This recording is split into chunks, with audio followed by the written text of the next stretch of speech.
Radhe Radhe, Hare Krishna. Welcome back to my channel which is Keshav Kripa in home.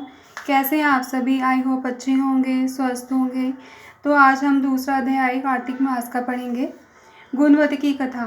भगवान श्री कृष्ण ने कहा, हे देवी, गुणवती अपने पिता व पति को राक्षस के द्वारा मारे जाने का समाचार सुनकर बड़ा विलाप करने लगी। हा नाथ, हा पिता, मुझको त्याग कर तुम कहाँ चले गए? मैं अकेली कन्या हूँ, तुम्हारे बिना मैं क्या करूं? अब मेरे भोजन और वस्त्र आदि की व्यवस्था कौन करेगा? घर में स्नेहपूर्वक मेरा पालन पोषण कौन करेगा? मैं कुछ नहीं कर सकती। मुझ विधवा की रक्षा कौन करेगा? मैं कहाँ जाऊं, कहाँ रहूं? मेरा तो अपने कहीं ठिकाना नहीं रहा।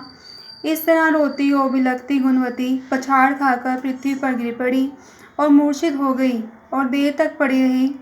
फिर जब होश में आई तो पूर्ववत अत्यंत करुण विलाप कर शोक सागर में डूब गई।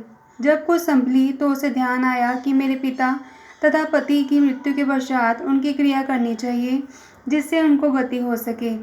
अतः उसने अपने घर की सारी वस्तुएं बेच दी। उनके बेचने से जो पैसे उसे मिले, उनसे अपने पिता और पति की श्राद्ध आदि क्रिया की। फिर वह उसी नगर में रहती हुई भगवान विष्णु की भक्ति में आठों पहर रहने लगी।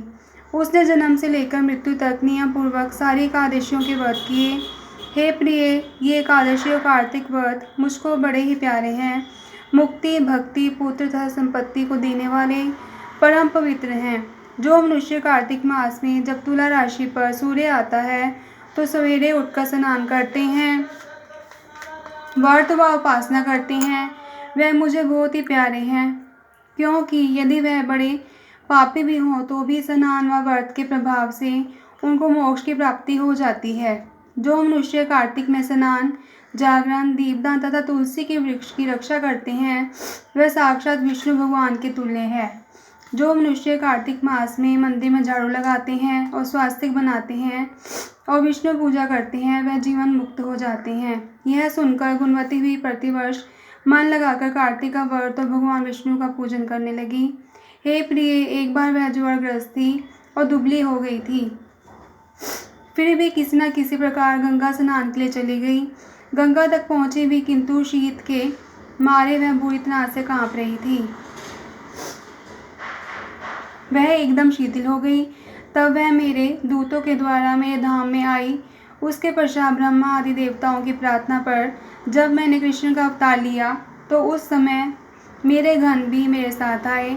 वह सब इस पृथ्वी पर यादव बने हैं। तुम्हारे पिताजी को, जो कि पूर्व जन्म में देव शर्मा थे, इस समय स्त्रा जाति जीत हैं। पूर्व जन्म में चंद्रशर्मा जो तुम्हारा पति था, वह आकू है और ये भामिनी है। तू ही वह गुणवती है। ये कार्तिक व्रत का ही प्रताप है जिससे कि तू मेरी अर्धांगिनी बनी है।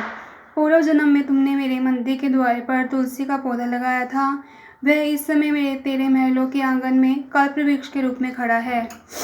तुमने जो उस जन्म में दीपदान किया था, उसके कारण तुम्हारा देह सुंदर है, तुम्हारे शरीर में शोभा है और घर में साक्षात लक्ष्मी निवास करती है।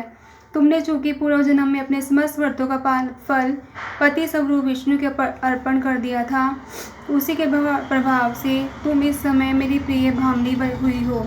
पूर्व जन्म में आजीवन तुमने जो नियम के कार्तिक मास का व्रत किया था, उसका यह प्रभाव है कि मेरा और तुम्हारा कभी वियोग नहीं होगा। इस प्रकार जो कि कोई कार्तिक मास में व्रत आदि करते हैं, वह मुझे तुम्हारे समान प्यारे हैं। वह लोग जो कि दूसरे जप, तप, ज्ञान दान आदि करते हैं, कार्तिक मास में किए गए व्रत के सामने उनका फल बहुत थोड़ा होता है, यानी कार्तिक मास के व्रतों का 16वां भाग भी नहीं है। इस तरह से सत्यभामा भगवान श्री कृष्णचंद्र जी महाराज से अपने पूर्व जन्म के पुण्य का प्रभाव सुनकर अति प्रसन्न हुई। इस प्रकार ये दूसरा अध्याय समाप्त हुआ। धन्यवाद। हरे कृष्णा। अगर आप